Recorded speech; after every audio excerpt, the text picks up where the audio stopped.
Ya había visto antes a León XIV y el olor de la cruz en él. En una extraña visión, Jesús me mostró a este hombre, que silenciosamente iba en contra de todas las expectativas del mundo. Lo vi caminar por fríos pasillos de piedra, cargando con una carga que nadie comprende. Con olor a oveja en su ropa y sudor de sangre manando de su alma, Jesús me dijo: estoy purificando la iglesia. Esta persona no complacerá a la humanidad, pero sí a mí. Si eres creyente y no estás seguro de lo que sucede en la iglesia, si alguna vez has dudado o has sentido que las cosas se han vuelto demasiado políticas, demasiado mundanas, quizás ahora mismo Dios te esté susurrando algo a través de esta historia. Si de repente se te conmueve el corazón al oír esto, solo escribe: amén. Pero si no estás seguro, lo entiendo, solo escríbeme, lo consideraré. Pero escucha hasta el final, porque Apocalipsis 9, Getsemaní en el Vaticano, podría ser lo que has estado esperando. Soy la hermana Mary Agnes, y este año cumplo más de 70 años. He vivido más de 50 años tras las puertas de un convento en las afueras de Minnesota. Allí he pasado la mayor parte de mi vida en silencio, rezando y sirviendo. En los últimos años, he empezado a sentir en mi corazón una preocupación indescriptible. Siento dolor, un dolor real, cuando veo que la fe se reduce a mera formalidad, cuando quienes se supone que son pastores se confunden, se muestran evasivos o transigen. Hay cosas que no me atrevo a expresar con palabras, pero Dios lo sabe. Él lo ve todo. Ese día, acababa de regar unas hileras de mostazas jóvenes cuando sentí un dolor agudo en el pecho. El dolor se extendió a la espalda y luego al cuello. No podía gritar. Solo logré apoyar la mano en la pala antes de que mis piernas se doblaran. Oí que alguien me llamaba y luego todo se oscureció. Al abrir los ojos, descubrí que ya no estaba en mi cuerpo. Vi mi cuerpo tirado en el suelo, vi a mis hermanos corriendo y oí sus gritos de pánico. Pero yo, en cambio, flotaba como una ligera niebla. No tenía miedo. Curiosamente, me sentí aliviado, en paz, como si por fin hubiera podido soltarme tras años de soportar una carga. Me llevaron a un espacio que no podía nombrar. No era un paraíso con nubes blancas y arpas como suele retratarse. Era, más bien, un lugar lleno de luz, pero no cegador. Era una presencia, un ser que no podía ver con claridad. Pero sabía con certeza que era Dios, y entonces apareció. No sabía por dónde empezar. Si les dijera que vi a Jesús, no estaría hablando simbólicamente. Lo enfrenté de verdad, no con imágenes ni pensamientos, sino con toda mi alma. Apareció en la luz, pero no lo ocultó.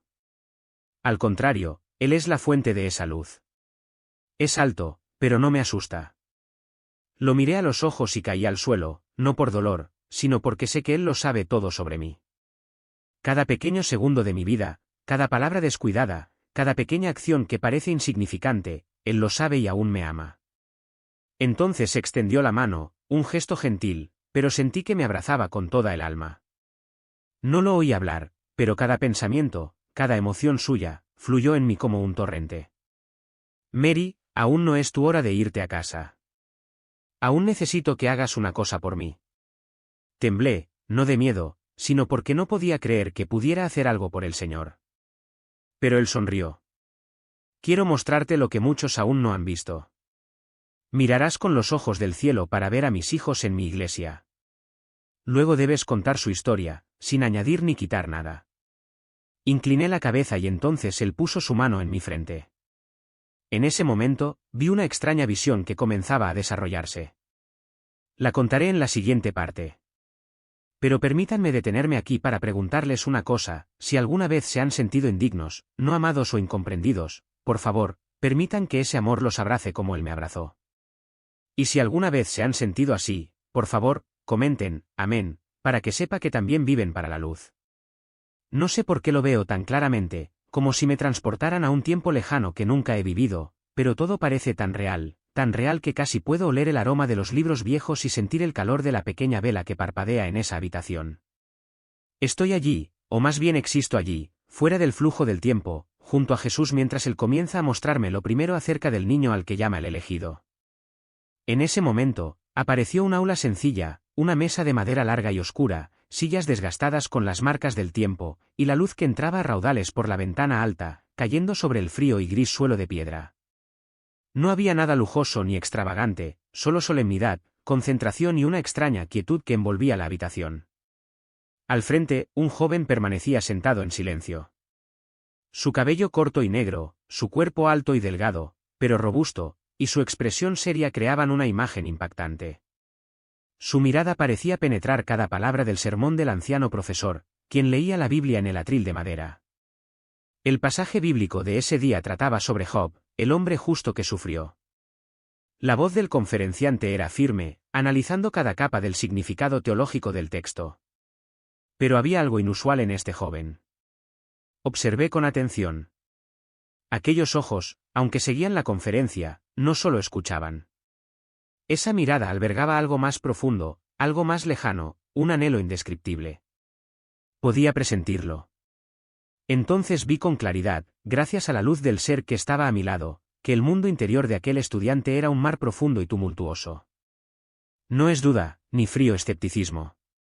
Es una santa angustia.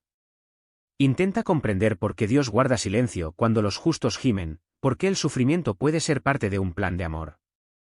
No lo hace por curiosidad teórica, sino porque en su corazón ya alberga una profunda empatía por el sufrimiento humano, especialmente por el dolor sagrado, ese dolor que parece inútil, como abandonado. Me giré para mirar a Jesús. Él no me miraba a mí, sino al joven como un padre que observa a su primogénito, que apenas comenzaba a comprender grandes cosas. Me dijo con dulzura, ¿lo ves? Desde el principio, la semilla de la compasión y el deseo de comprender la cruz se han sembrado en él. Tragué saliva con dificultad, me picaban los ojos. Continuó, con una voz cálida y firme como la de una roca, el mundo se fija en el intelecto, pero yo me fijo en el corazón destrozado por la compasión. Quienes se atreven a dejar que sus corazones se aflijan con el sufrimiento de la humanidad son quienes pueden llevar la cruz, no con fuerza, sino con amor. Y de repente comprendí. Justo en un lugar que parecía puramente racional, esa clase de teología, Dios había sembrado silenciosamente una semilla de lo divino. Entonces la escena se desvaneció. Antes de que pudiera recuperar el aliento, la luz cambió y vi otra habitación. Esta vez era una capilla pequeña y sencilla. Las paredes de ladrillo tosco estaban sin revocar. Una vieja cruz de madera colgaba del muro de piedra. Una tenue luz provenía de una pequeña vela frente a la estatua de la Virgen María. No había nadie más allí, excepto aquel joven, del que ahora sabía con certeza que era el futuro papa. Arrodillado, solo, permaneció allí, cabizbajo, con las manos apretadas en silencio frente al pecho. Todo su cuerpo pareció disolverse en el silencio. Pero ese silencio no era vacío. Podía oír algo resonando en esa quietud, no con mis oídos, sino con mi alma. Era un profundo diálogo sin palabras entre un alma anhelante y un Dios oculto. Jesús inclinó su cabeza hacia mí y susurró, muchos buscan poder a través del conocimiento o la elocuencia, pero yo encuentro fuerza en la debilidad que se encuentra a mis pies. Miró al joven, que seguía arrodillado e inmóvil, y continuó, estos momentos de soledad no son un escape, sino una base que se está construyendo. El verdadero celo por la fe no se jacta. Se esconde en el silencio y la oración. Miro hacia atrás y se me encoge el corazón.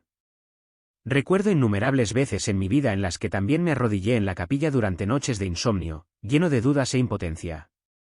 Pero nunca me había atrevido a pensar que esos momentos aparentemente inútiles fueran la base misma donde Dios sentó las bases para la gran misión de alguien.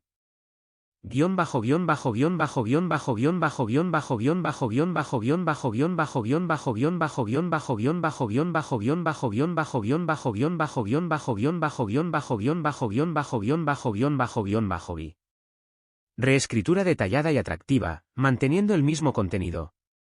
He visto ante León XIV, marcado por el inconfundible olor de la cruz sobre él.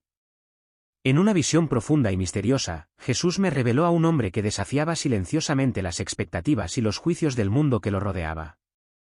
Lo vi recorrer largos y fríos pasillos tallados en piedra, agobiado por un peso incomprensible.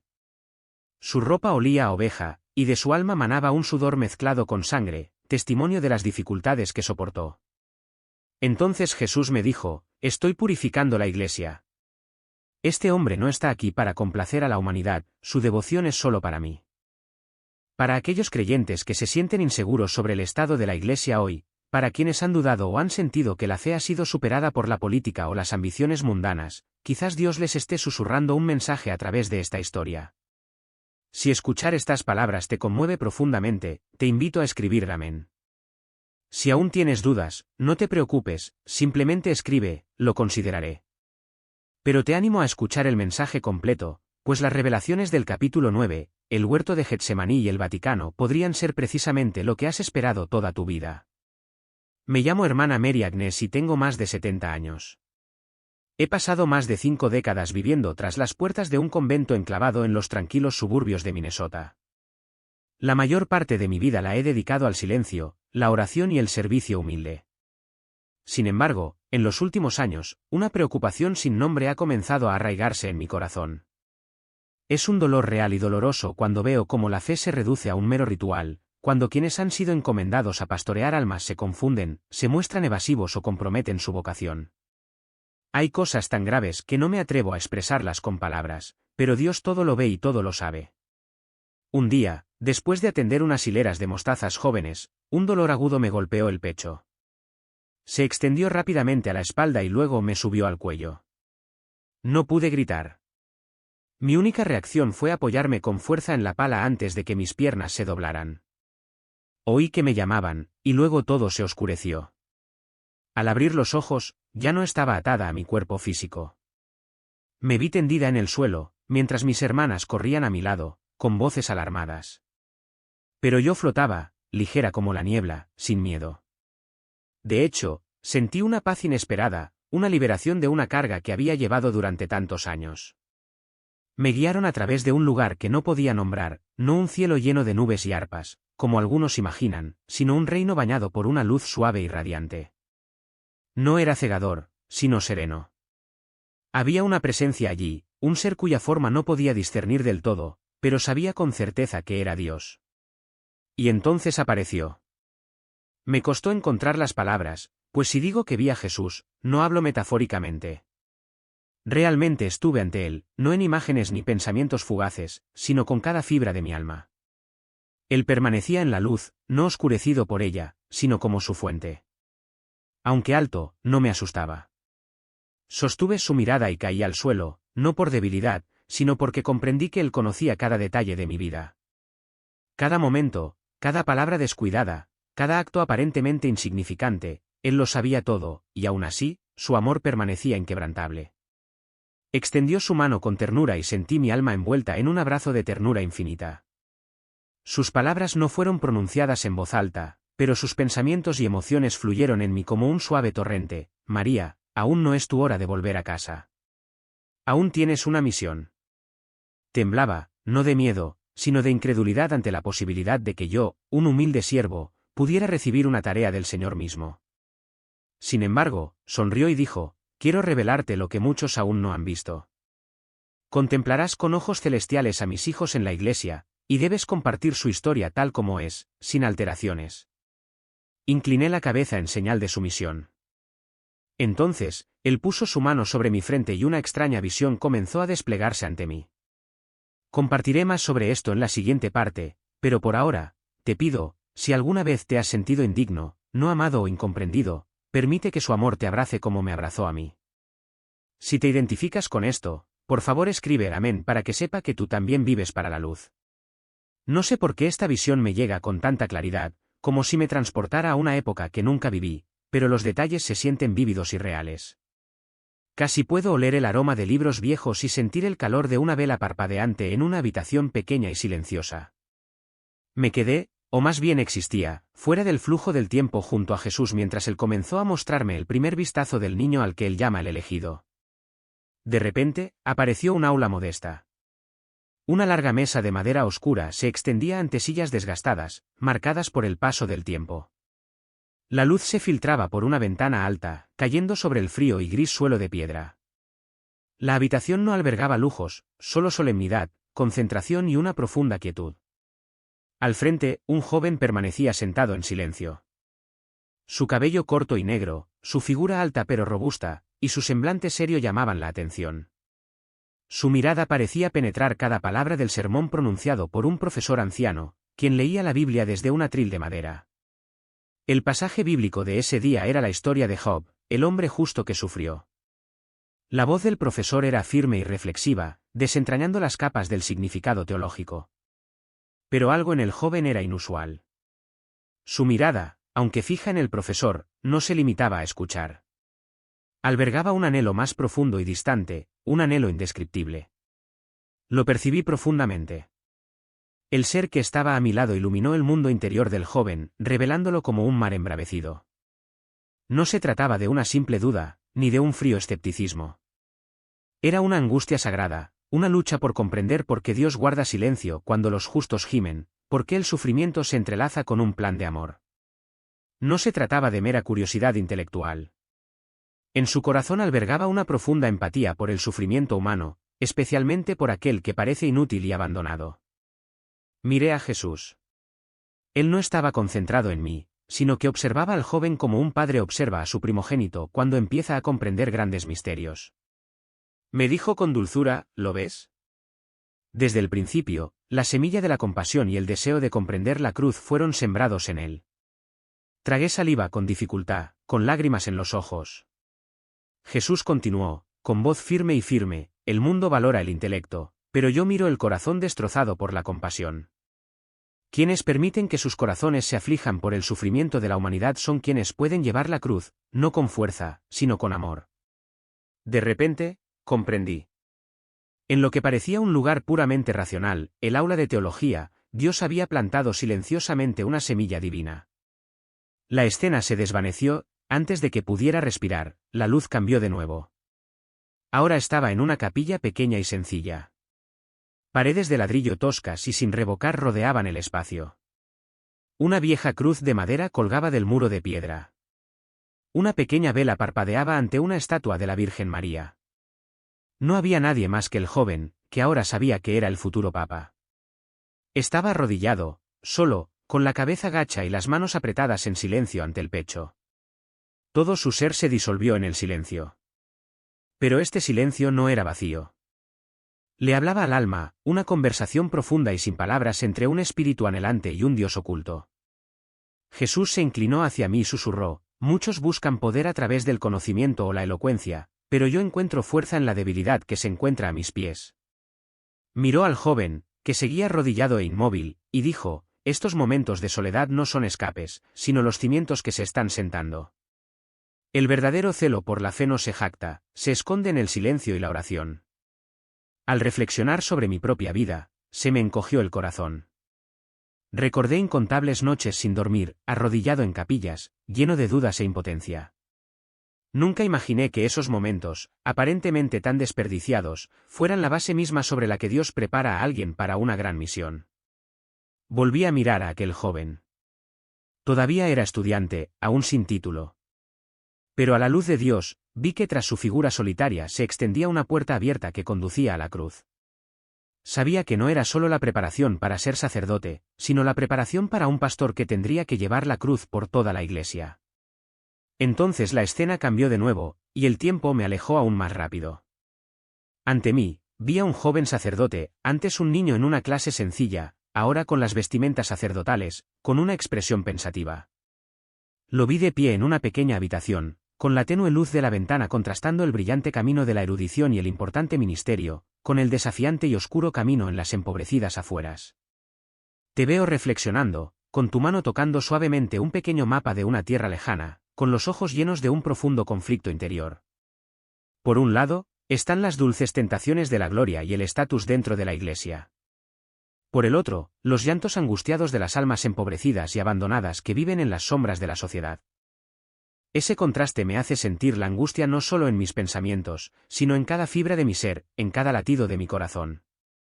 De repente, Jesús apareció, con su voz suave pero con un profundo eco. El mundo lo llama perder una oportunidad.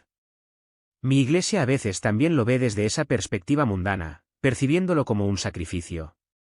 Pero en el reino de los cielos, es una vocación verdaderamente humilde. No se trata de ascender en la fama, sino de descender a mi encuentro entre los más pequeños. Es esta decisión de volverse común a los ojos del mundo lo que lo hace significativamente decisivo a los ojos de mi Padre.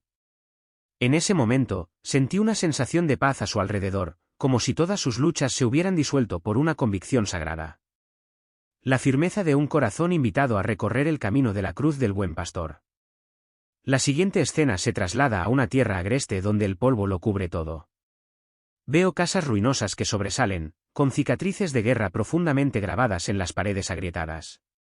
Ese joven sacerdote es el mismo joven que, sin la seriedad de un erudito, se ha convertido en parte de la empobrecida comunidad de aquí. Lo vi arrodillado, lavando los pies de un leproso, con las manos temblorosas pero llenas de amor. Abrazó a quienes nadie quería, escuchó sus dolorosas historias y compartió pequeños trozos de pan con los hambrientos. El olor a sudor, polvo y lágrimas de la gente de aquí parece haberse infiltrado en cada fibra de su ser, mezclándose con su respiración, mientras su corazón late al ritmo de sus difíciles vidas. Jesús dijo con dulzura, esta es su verdadera escuela. El Seminario de la Cruz. Sus enseñanzas posteriores no surgieron de libros, sino de esta misma encarnación. No citó a los profetas. Los vivió. Allí aprendió a tener el olor de oveja, el aroma de la verdadera humanidad. Muchos en la Iglesia hablan de los pobres, pero pocos están dispuestos a estar en medio de ellos de esta manera. La diferencia entre las meras enseñanzas y la vida misma del Evangelio se ha vuelto más clara que nunca.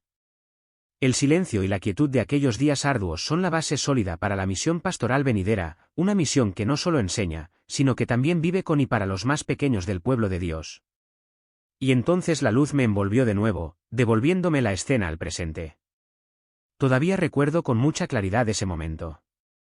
Estaba de pie junto a Jesús. Sin embargo, me sentía como si estuviera dentro de esa misma escena del cónclave, una sala grande y solemne iluminada por la luz parpadeante de las velas y una presencia divina que impregnaba la atmósfera de un silencio sagrado. Veo a los cardenales con rostros llenos de experiencia, esperanza e incluso una profunda turbación interior, arrodillados en oración. Oigo las voces que pronuncian nombres, susurros de conversación mezclados con pesados silencios. No es casualidad, sino sobre todo, planes humanos.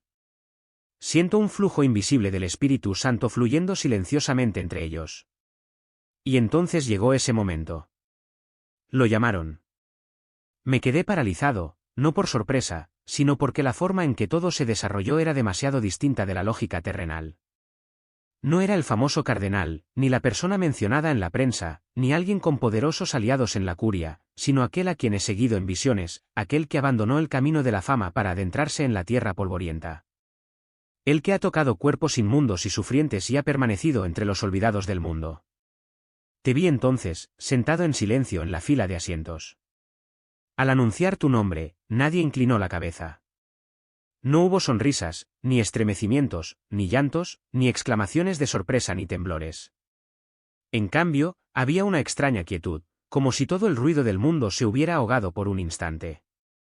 Su mirada se dirigía al altar donde reposaba la Eucaristía, y pude sentir que escuchaba no las voces de los hombres, sino la llamada divina del mismo Dios Padre.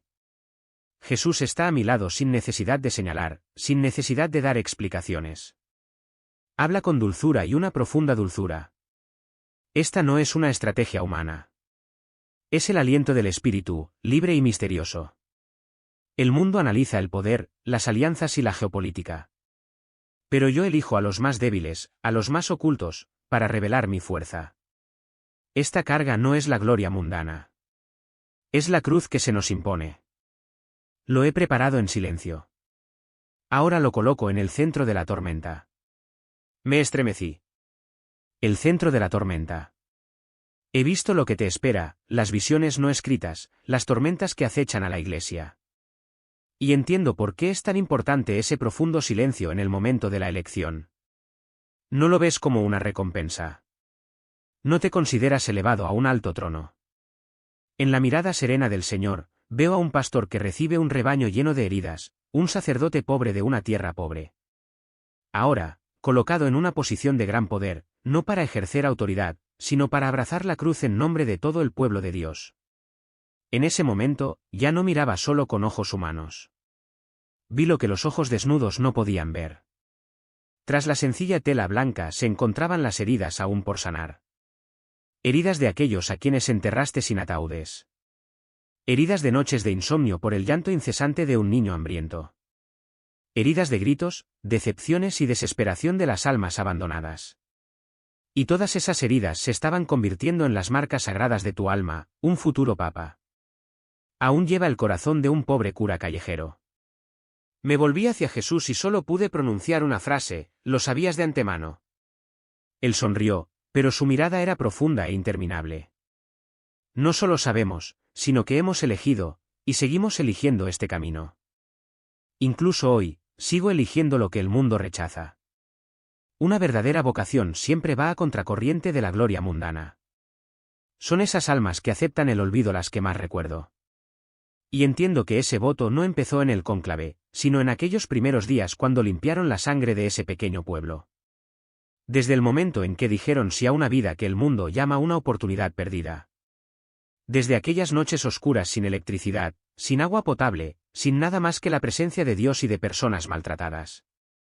Precisamente aquellos lugares donde nadie mira son aquellos que Dios contempla con más atención. ¿Has pensado alguna vez que a veces un papa se forma no en las universidades pontificias ni en las salas de reuniones del Vaticano, sino en cuartos oscuros sin camas donde se escuchan los suspiros y gemidos de los moribundos? ¿Has pensado alguna vez que la carga que Dios nos da no es como una corona de oro, sino como una tosca viga de madera que oprime unos hombros debilitados por el amor? Si alguna vez has dudado de que Dios aún elige en medio de este mundo caótico, escucha. A veces su voz no resuena en las campanas de la iglesia, sino en los ojos de un pastor que se inclina en medio de la tormenta. Y en mis ojos en ese momento, supe que estaba listo. ¿Estás listo para enfrentar esa tormenta con él? ¿Estás dispuesto a ser olvidado para ser memorable ante los ojos del reino de los cielos? Si es así, di, sí, Señor. Aún no me había recuperado del todo de la visión cuando otro rayo de luz irrumpió, llevándome a una nueva escena. Ante mí estaba el famoso balcón de la Basílica de San Pedro. Reconocí de inmediato que ese era el momento que todo el mundo esperaba después de cada cónclave. La multitud bajo la plaza de San Pedro parecía un mar de gente. Se oyeron gritos de alegría mezclados con momentos de silencio que dejaban sin aliento. Las linternas parpadeaban constantemente mientras los rostros de la gente se alzaban, llenos de esperanza y anticipación. Pero toda esa conmoción pareció desvanecerse en un instante. Al abrirse la puerta del balcón y salir, el nuevo papa, vestía una sencilla túnica blanca, con un porte sereno y gestos humildes. Eso es todo lo que el ojo humano puede ver. Pero puedo ver más allá, gracias a una gracia que solo Jesús puede conceder. Veo tu mirada. No es la mirada de un ganador, ni la de un líder recién llegado al poder. No hay rastro de estrategia, cálculo ni la alegría de quien ha alcanzado el poder absoluto. Esa mirada es un tesoro de profundas emociones, una mirada llena de reverencia y carga, como si en ese momento llevaras sobre tus hombros todo el peso de la humanidad. Jesús estaba a mi lado, su voz resonaba suavemente pero con gran fuerza. Ellos ven a un papa.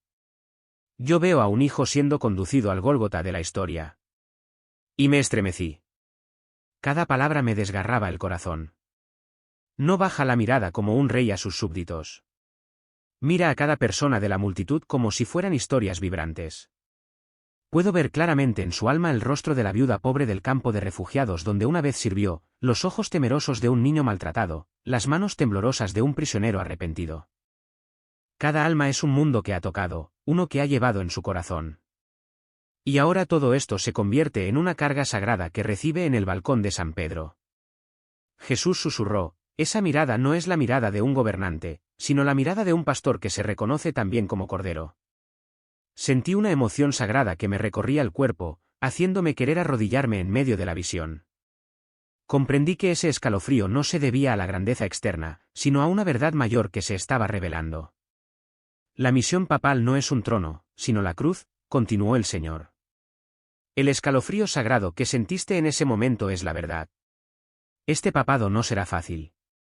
Será un llamado a la purificación, una invitación a volver al fundamento de mi sufrimiento. Entiendo. Entiendo por qué Dios me permitió ver esa mirada. Porque en esa mirada hay abnegación. Hay un corazón de pastor que tiembla, sabiendo que entrará en el sufrimiento, no por sí mismo, sino por el rebaño. Y entre la multitud que vitoreaba, bajo los destellos de las cámaras y los lemas alegres, solo yo, con los ojos bien abiertos, vi una cosa con claridad. Él emprendía el camino al Calvario, No por honor, sino por amor, no para ser servido, sino para arrodillarse y lavar los pies del mundo. Le susurré a Dios en mi corazón: Señor, por favor, dale fuerza. Por favor, protege esos hombros, porque veo que la cruz es demasiado pesada. No necesitó decir nada más. La mirada del nuevo Papa era dulce, profunda y cargada. Lo decía todo. Era la mirada de alguien que sabe que está a punto de vivir ya no para sí mismo, sino para cada alma que Dios ama. Y lloré, no solo de emoción, sino porque vi un amor tan grande, el tipo de amor que el mundo a menudo pasa por alto cuando solo ve poder y gloria. La visión se desplegó como una película a toda velocidad, con imágenes conectándose una tras otra, sin un orden claro, pero manteniendo un flujo continuo de emociones que me encogió el corazón. Lo vi, al Papa, presente en lugares que la gente suele olvidar deliberadamente. No había una gran plaza, ni cámaras de televisión internacionales, ni filas de asientos de honor cubiertos con manteles rojos. Solo había un pasillo estrecho con el olor a humedad de una prisión, un sofocante campamento de tiendas en la frontera de guerra, una vieja enfermería donde pacientes anónimos esperaban sus últimos días. Cada escena pasaba fugazmente, pero cada vez que aparecía, sentía una atracción extraordinaria. No pronunció ningún discurso. No hubo fanfarrias. Nadie lo presentó con dramatismo. Dio un paso al frente, se sentó, guardó silencio y estuvo presente. Lavó los pies de un prisionero. Temblando de miedo y vergüenza, abrazó a un frágil niño refugiado. Con ojos llenos de sospecha, sostuvo la mano de un hombre moribundo con sida, sin soltarla hasta que cerró los ojos. No predicó ni enseñó. Él simplemente estaba allí. Me volví hacia Jesús, asombrado y conmovido. Como un niño que comprende por primera vez la profunda verdad que se esconde en los actos sencillos, Jesús sonrió. Luego dijo: esta es mi verdadera enseñanza. Cuando el mundo exige estrategia, fórmulas, declaraciones audaces, actúo con manos serviciales, con una presencia que lleva mi fragancia. Me quedé en silencio en un mundo lleno de palabras vacías. La voz del Señor fluyó por mi mente como un torrente de agua bendita. Enfatizó lo que muchos han olvidado. La verdadera autoridad no proviene de la capacidad de persuadir, sino de una profunda empatía y una devoción desinteresada. Dios continuó, su dulce mirada se dirigió al Papa. Él comprende que el mundo de hoy anhela una auténtica plenitud espiritual, no teorías. Cuando un pastor entrega su vida mediante tales acciones, el Evangelio se hace carne y se hace vivo. Lo vi en cada escena, no como el Evangelio predicado, sino como el Evangelio haciéndose persona y caminando entre tierras desoladas. Cada mirada lo observaba, a veces con duda, a veces con hostilidad, luego con dulzura, con lágrimas, y finalmente con el silencio de la aceptación. Es precisamente en pequeños gestos como un abrazo, una pregunta sincera o una escucha sincera que el Evangelio cobra vida. Lo miré y me di cuenta de que no solo hablaba del Evangelio. Él se convirtió en el Evangelio. La escena final de esa visión fue cuando salió silenciosamente de un campo de refugiados. Nadie lo despidió. Nadie lo despidió con la mano. Solo un niño pequeño corrió tras él, le agarró la camisa y le preguntó: ¿volverás, padre? Se agachó, acariciando el cabello del niño, con los ojos llenos de lágrimas, sin promesas, sin palabras grandilocuentes, solo una mirada que le llegaba al alma. Y entendí, aunque no regresara en cuerpo, había dejado atrás su corazón de pastor. Querido amigo, ¿alguna vez has pensado que el Evangelio no es solo una doctrina árida, sino un cuerpo vivo que puede acogerte en el desierto de la vida? ¿Te has preguntado alguna vez si tienes la valentía no solo para predicar el Evangelio, sino para vivirlo y convertirte en el Evangelio allí donde el mundo no quiere pisar? Él entró. Y cada uno de esos pasos es una proclamación muda que resuena en las almas de la humanidad. En la siguiente visión, todo se encogió repentinamente, hundiéndose en pasillos recónditos, habitaciones con paredes gruesas y luces tenues. Vi cardenales, obispos e incluso sacerdotes reverenciados, junto con algunos laicos intelectuales. No estaban enojados, ni gritaban, ni condenaban públicamente. Pero en sus voces, en sus ojos, en sus miradas, pude percibir claramente una oleada de duda. No se oponían a ti con argumentos contundentes, sino con insinuaciones, implicaciones y actitudes, como si tu estilo fuera algo extraño, incómodo o incluso peligroso para la tradición.